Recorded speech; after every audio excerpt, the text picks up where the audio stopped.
Hi, friends. Welcome back to Meant to Bloom. I am so excited to have you in today. Today, I am joined by Lindsey Konchar, who is a certified financial social worker, and she is here to talk to us about coping. And I cannot wait to hear everything she has to say.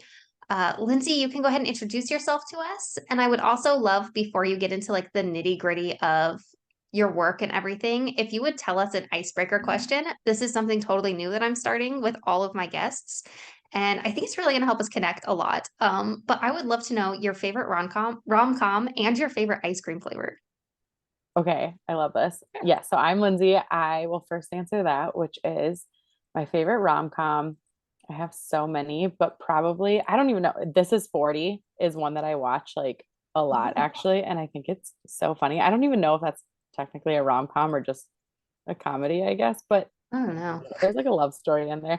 I don't know. It's just like a really funny, I don't know. I love Paul Like Rudd comfort and movie. Yeah. yes, yeah, it's great. Yeah. And so that's one that like will occasionally turn on, every few months or whatever, and I love it. Or Crazy Stupid Love. Oh, I have so many.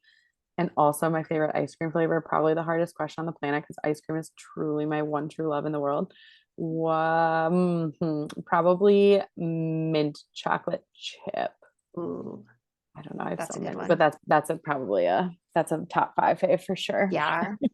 They totally off topic, but somewhat related. They used to make a mint chocolate chip Pop Tart, and that was just life. And Whoa. I don't know if they discontinued or if it was just a limited edition, but it was briefly in my life in high school, and it was my favorite thing ever, and then it was gone. Oh my God, And that's amazing. I I have think not heard of maybe such some of thing. like my abandonment issues are like in that, you know, Deeply rooted in Pop Tarts. I I yeah, just I've can't been there. trust that anything good is here to stay. Oh my God, too good. So on that topic, let's talk about coping skills and tell us about like your business and who you are and like about Yeah, you all know? the things. Yeah. Yes. Yeah, so I am, like I said, I'm Lindsay Konchar. I am a licensed graduate social worker. And so I started practicing clinically, gosh, 4 years ago, just over 4 years ago now, which was great. And I loved it. So I was doing kind of outpatient therapy. And actually, one of my jobs back then was I would push into dental and medical appointments. So I was housed in like a one-stop shop, if you will. So it was like behavioral health, mental health, or excuse me, behavioral health, medical health, and dental health all under one house. And I would go into the dental appointments and to medical appointments when patients were experiencing heightened anxiety and help them cope with whatever was going on in their life, whether it was like I mean, literally everybody hates the dentist. So going in and like helping them get through that specific appointment, or like a lot of times a medical patient would come in and be like, my heart has just been really bothering me. We come to find out after a little conversation, the doctor would be like, you're having a lot of panic attacks. And then I would go in and be like, okay, let's, figure this out right now. And then go into like outpatient therapy stuff. So that was kind of my job, 4.5 years ago, which was awesome. And I loved it. But then a global pandemic happened, as we know. And so I also, a month before the pandemic hit, found out I was pregnant with my first. And so at the time, it was like when we were still cleaning groceries and had like no clue what was going on. Right. And so I actually left the clinic. We were all furloughed. So I left, but then I never went back because I was like, we just don't know what could happen to the baby and blah, blah, blah. And so fast forward now, I started my own business, and instead of practicing general social work, um, well, during that time, I wrote a book and published a book, which was great. And then now I am practicing as a certified financial social worker and coach. So I've kind of honed in, niche down a little bit, if you will, specifically helping people cope with their finances, because that is a needed thing currently too. So It is. that's a very long-winded, that's kind of like I don't know, my 2 minute elevator speech about what I am doing now. Yeah, that's quite a journey. And I do love hearing it. It's really cool like to see how like different things happen. And it's just like this is how I ended up here. Yeah. Yeah. You can And kind that of kids is trace it how all I met back. your mother. Um, so Oh, many yeah. So things that good. like all come together that you didn't think would happen. And it all works out to put you like exactly where you're meant to be. Right. And I Exactly. think it's Yes. so And beautiful. It feels so good to like be like in my purpose, like I feel like I was like getting there for so long and like I have arrived and it's so fun. So fun. Right. Yeah. Yeah. And I mean, yeah, sometimes it's born out of trauma and pain and like really uncomfortable, inconvenient sort of circumstances. And I think you have a lot to say about that too today, right?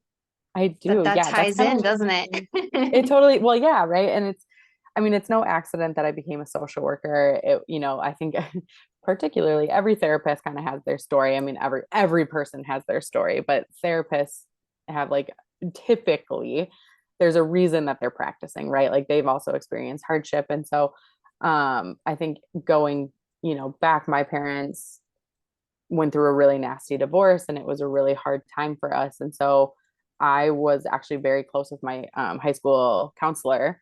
And she was the one that was like, I want you to take my job. And I was like, you're nutty. And then fast forward, however many years later, and I'm like, oh, I didn't go quite that direction. I actually was on the path to becoming a school social worker, or excuse me, a school counselor and working inpatient psychiatric at the time. And the social workers at the hospital that I was working at pulled me aside and they were like, you need to be a social worker because basically it has a much more broad avenue for career path and things like that. And so I simultaneously withdrew out of the current program, my master's program that I was in, and applied to the social work, and which gave me an extra year to kind of, work and whatever, which is great for a resume kind of thing. But then so the coping skill book was born out of not only like what I was doing working at that inpatient psych hospital, but like I talked about in my previous career. And then that book was born because it felt like something that was so needed, especially during the pandemic when everyone was like, my mental health is plummeting, right? Like it was horrible. And so it felt a couple things happened for me at that time where it was like, one, I have all these skills, like I have a master's in social work and I'm not currently practicing, which felt kind of icky. I was like, I can be out there helping people and I'm not, because I was pregnant and trying to take care of this baby, right? Which was like obviously important to me.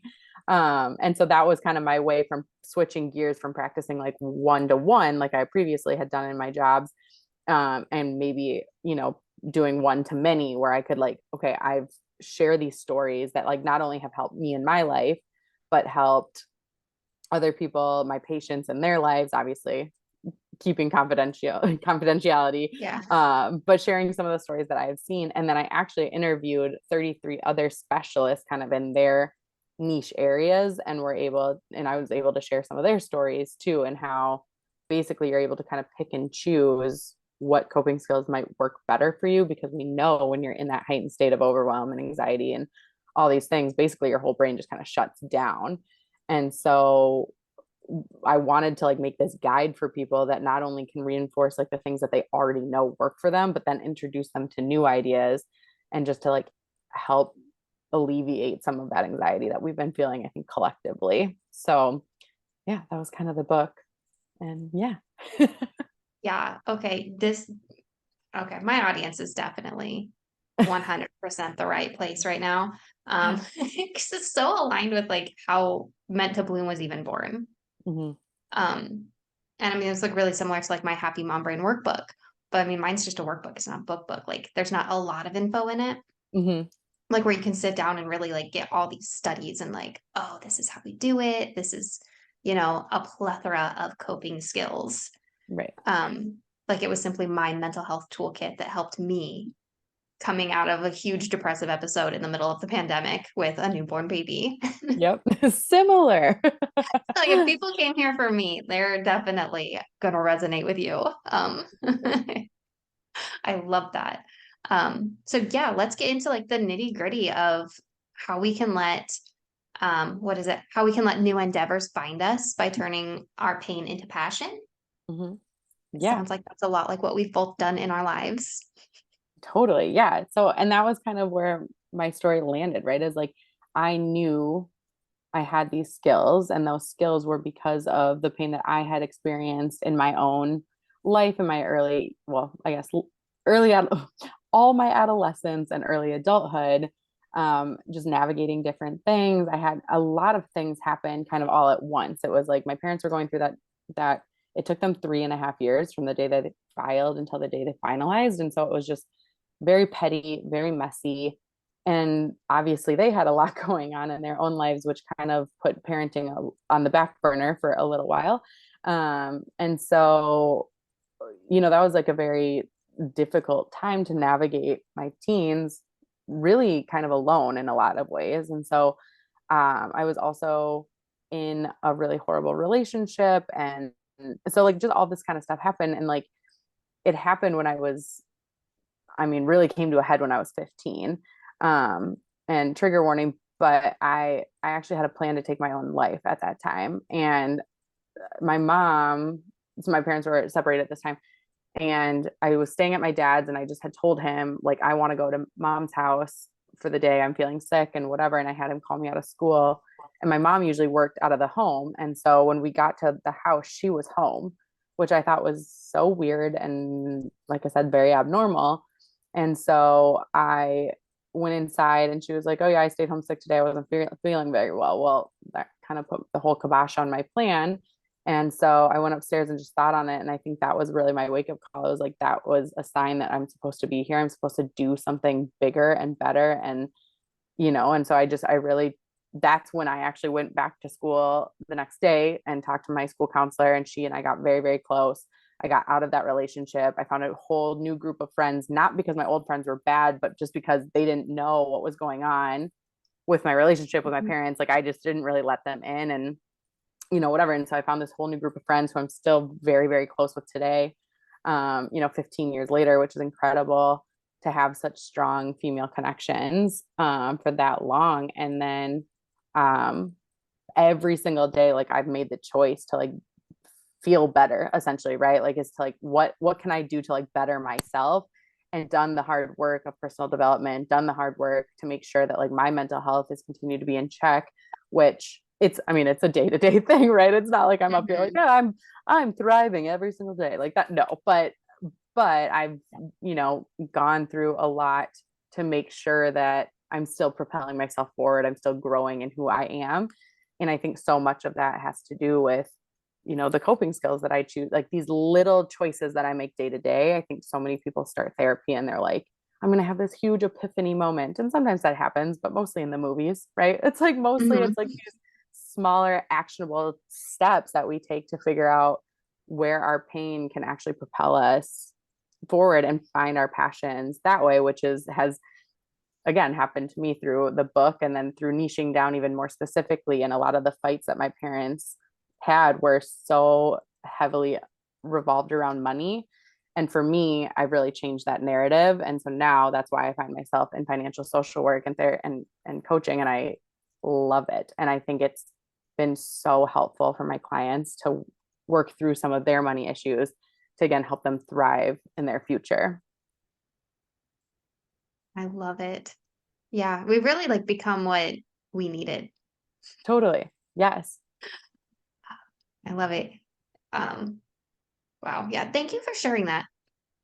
That's a deeply personal, vulnerable story. Thank you for sharing that here. It's definitely a safe space for that. I've talked about my own nearly ending my own life Mhm. on occasions. So yeah, really, there is a turning point where you just have to decide I'm here for a reason, and how are we going to do things differently? Yeah. So yeah, maybe we can talk about some of those like coping skills, strengthening in your brain, and like how it's not just an overnight epiphany and everything changes. So how do we Yeah. change it? So I think really deciding kind of what works for you. And I always say, like, it's not necessarily one thing, but you can have kind of like a primary. Like for me, I know like my favorite thing is to just get outside, like truly the sunlight, right? Like, and in my book, I should say the title of it is I Got 99 Coping Skills and Being a Bitch Ain't One. And so hopefully I can swear. Sorry. It's Being a fine. B ain't one. That's barely a swear. It's barely a swear. It's a female dog. But so quite literally, it's like a list of 99 coping skills that is broken down into like 11 categories. So it's a little bit more digestible and what have you. But every single one is research back. So we know that like I wrote about getting outside. There's some that are fairly basic, and there's some that are a little bit more, really in depth of like what we do in a therapy setting. Um, But like for me personally, getting outside is like my go-to. And I get really frustrated when I go outside when I'm like having a bad day and I'm like, I just tell my husband, take the kids. I just need like a 15-minute, 20-minute walk, like whatever. And I come back, I'm like, I don't feel any better. This is so annoying. It like makes it worse, because you're like, this is my go-to. Like, why is That this was not supposed to working for work. me? Yes, that was supposed to be it. And it didn't work. Like I got more in my head and whatever. And so then I can like use the other coping skills, right, that I know to turn to. And it's all about making purposeful, intentional decisions, right? It's like, okay, fine, that didn't work. Meet myself where I'm at. I can be annoyed. I get to be mad. I get to be frustrated. All of those feelings are true and valid. And then figuring out what my next steps are. So I kind of always like give myself these like, well, I woke up on the wrong side of the bed, right? We know that happens. That's probably like a really like fairly low level. Like I'm just annoyed. I'm just irritated. My fuse is a little shorter, like all these different things. But how long do I give myself to sit in that, right? Like we can give ourselves a couple hours, a couple days, whatever we need. If it's like a really big thing that I'm experiencing, like just, it feels like the world is kind of on my shoulders right now. Like I get to sit in that for a couple days. I just get to be a pile for a couple of days and that's fine. And then I start to build my bridge and get the F over it. And right then I start implementing the coping skills a little bit. So I think that's kind of the first step is like acknowledging, validating, and giving yourself that time to like feel the feels, sit in it a bit. And then when we're ready to move on a little bit, taking those intentional, purposeful, decisions to figure out what it is that serves you best. Like some people are like, yeah, I like outside. It's like fine. That's like not really like my favorite go-to. I'm like, cool. Then like there's 98 others to choose from, right? So I think that's really helpful. What's worked for you? For me, I think like my number one best coping skill, and I've shared it here on the podcast with my ladies a lot of times, is I do like to step outside and remove myself because usually like the biggest source of my anxiety is like my kids being kids, like very Totally. high energy. And if I have like a dysregulated nervous system, or I'm just like, I've been numbing out my own feelings by playing on my phone all day or something, and I just start to get really irritated by their existence because of something I'm not doing, taking care of myself. Mhm. And so rather than taking it out on them and yelling and telling them to be quiet and stop being children, which, I'll admit has happened before, Totally. um, I love to step outside and use that fresh air to do some deep breathing Mhm. and then getting grounded in gratitude Mhm. for, whoever is pushing my buttons right now. Um, and it totally shifts. It fixes the bad attitude. And then it like gives me like that empowered mentality to like go take care of whatever actually is the problem. Mhm. That's just, that's like my go-to, like to reset everything Yeah, is I love that. removing myself and getting into gratitude. Yeah. One of my favorite ways to do that is like for me, I noticed that every single time, I would wake up, one of my very first instincts was to grab my phone and to start scrolling. And it just, I mean, that's the world we live in, right? And so we Mhm. know that like for habits, it's really hard to break a habit. It's much, much, much easier to change a habit. And so I started acknowledging the fact that I would grab my phone right away and be like, okay, but instead of clicking into my email or to Instagram or to whatever, I would open up my notes app and I just started a gratitude list. And every morning now I start my day with picking up my phone, going to my notes app, writing two things really, really specific that I'm grateful for. And so like the example that's in my book for this is writing Ryan Gosling's abs in Crazy Stupid Love, like the question you asked me earlier, right? It's like silly, dumb things, but like that put a smile on my face. And what I noticed after 2 weeks of starting this practice, months and years ago at this point, I guess, it was almost like I could gamify it. And throughout the day, then I'm like looking for things that I can write on my list the next day, right? And so what a much better way to move through the world of like looking for things, actively looking for things that I'm grateful for that I get to write down is so fun. And Mhm. so it's a huge shift. And so to your point is when you can step away and move through the world with a mindset of gratitude, it truly changed everything. I can remember specifically the point that did that. I was driving my car going to my in-laws house and I remember this like beautiful tree that's on their way to their house. It's like one of my favorites, so dumb, one of my favorite trees in the world. And it's just like stunning. And they wrap it like really, really, really tight for Christmas. like the owners do it right, like super Mhm. tight and almost all the way up. So like it's just like this most beautiful tree around the holidays. And I remember being like, ooh, I'm writing that one down tomorrow because every time I see the tree, I'm so happy. Right. And this is like months ago. And so it just like felt so good to be like, wow, I'm actually like, I can visibly feel and see this progress that I've made, which is awesome. That is incredible. I love that. And I have heard like breaking the whole phone habit first thing in the morning, just wanting to instantly clear notifications and see, who needs me? Let me pull myself in 1,000 directions. Um, right. I've been trying to break that. And recently I heard something that's been really helpful in breaking it is I heard like whatever like the first thing you do in like your first 2 minutes being awake, it sets the tone for like how you're gonna feel during the day. Mhm. And so if you're instantly going for those like really quick dopamine hits, you're Mhm. basically gonna deprive yourself of dopamine all day. Totally. Yeah. So I love that shifting it, like it adds another layer to how powerful that is to just shift it and you pick up your phone instead, put two things of like very specific gratitude on your list. Yeah. Because Exactly. then you're setting your tone for gratitude all day. Exactly. That's, and then like I said, you start like kind of looking for it. Like, yeah.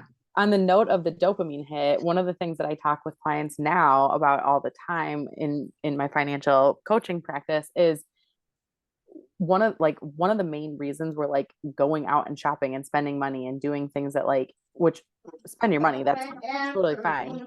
But there's sometimes that do you need pause?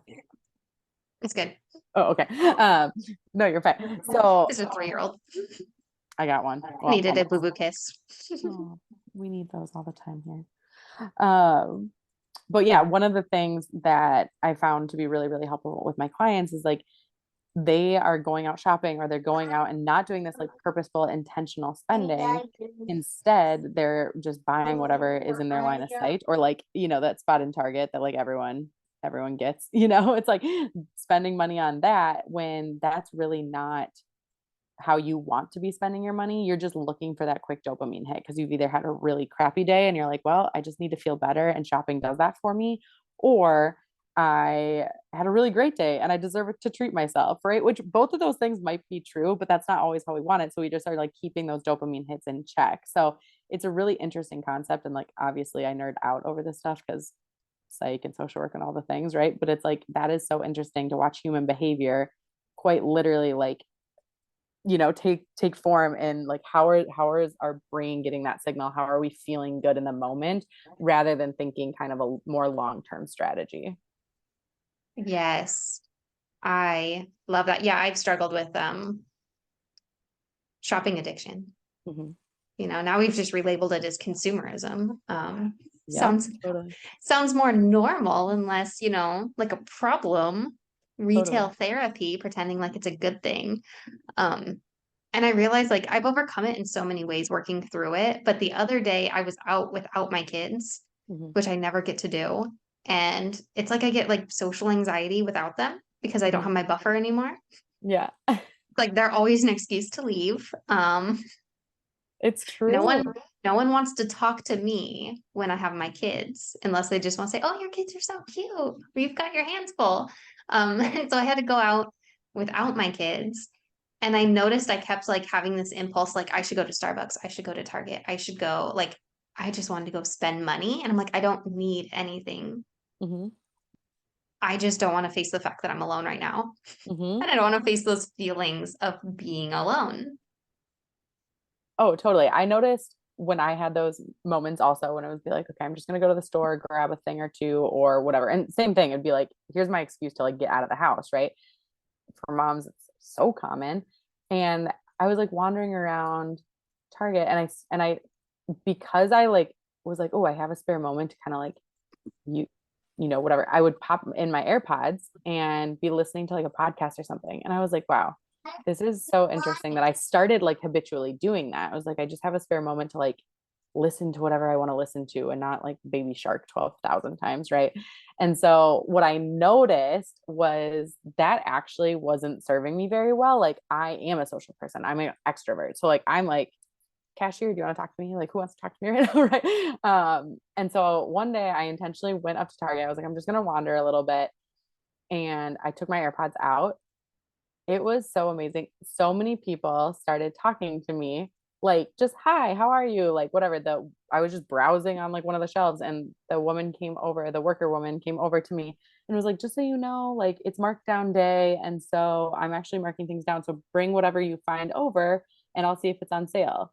She literally ended up saving me like $35 on a couple of things. Like it was crazy. And that would not have happened. She wouldn't have sought me out to chat with me if my AirPods were in and I was closed off to the world. Right. And so having like put it like that truly is the definition of like I was putting an energy out that was like welcoming to other people, and therefore like I like good things kind of happen, right? And so I think that's something that again, making those intentional choices of like how are we going to show up is really what it comes down to.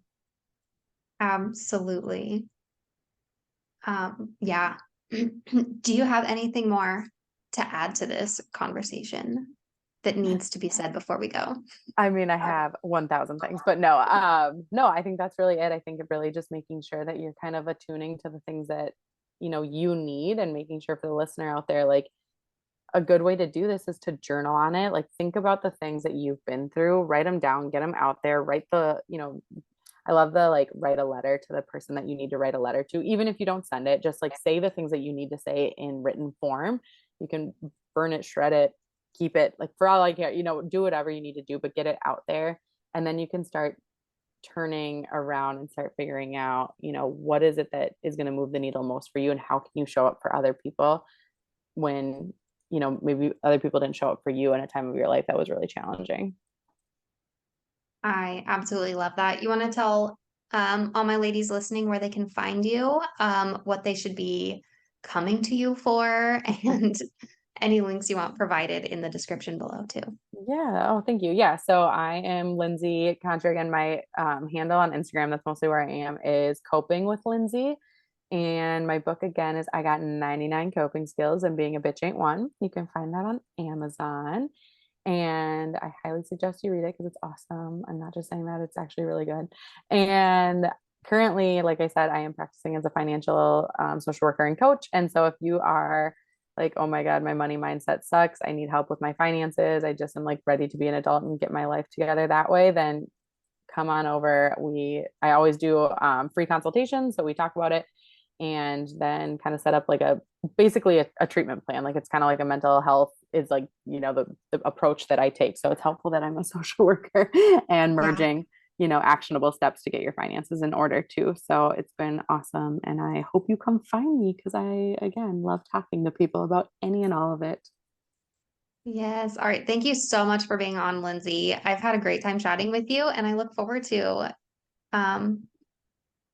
what comes next. Yes, And thank I'm you gonna so put much. all your links in the bio or in the description below so everyone can go find you and get that book because I mean, why not? Like Why it doesn't not? matter how big your to be read list is, like a book like that that's just 99 ways of dealing with life. Mhm.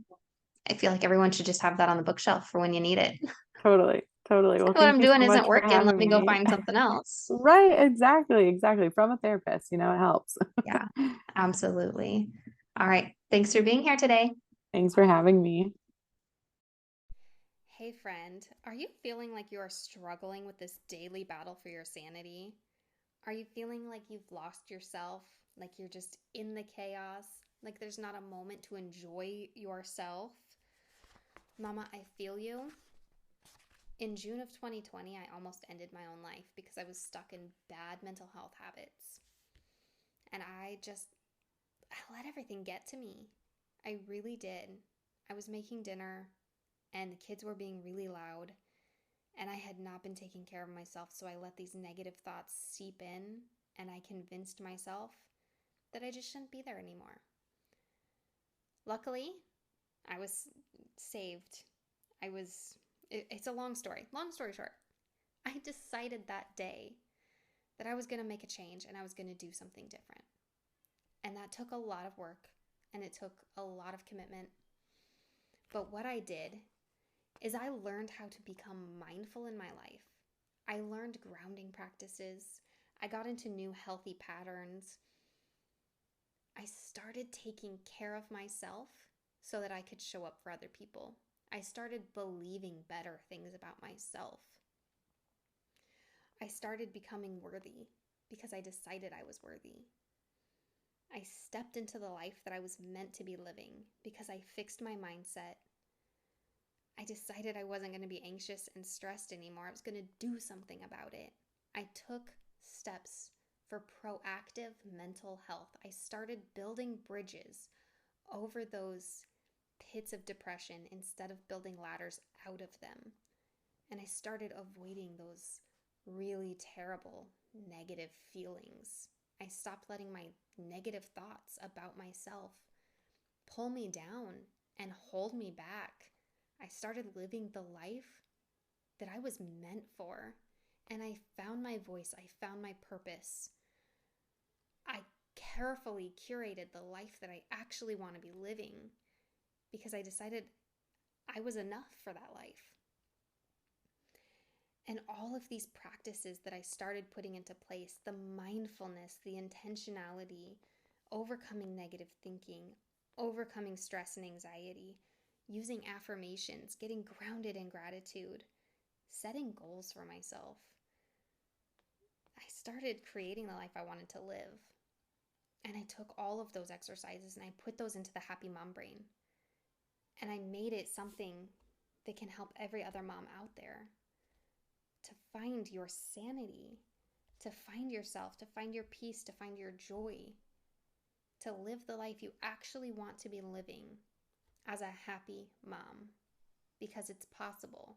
As much as I thought that was an oxymoron back then, I have found that you can be happy in your motherhood.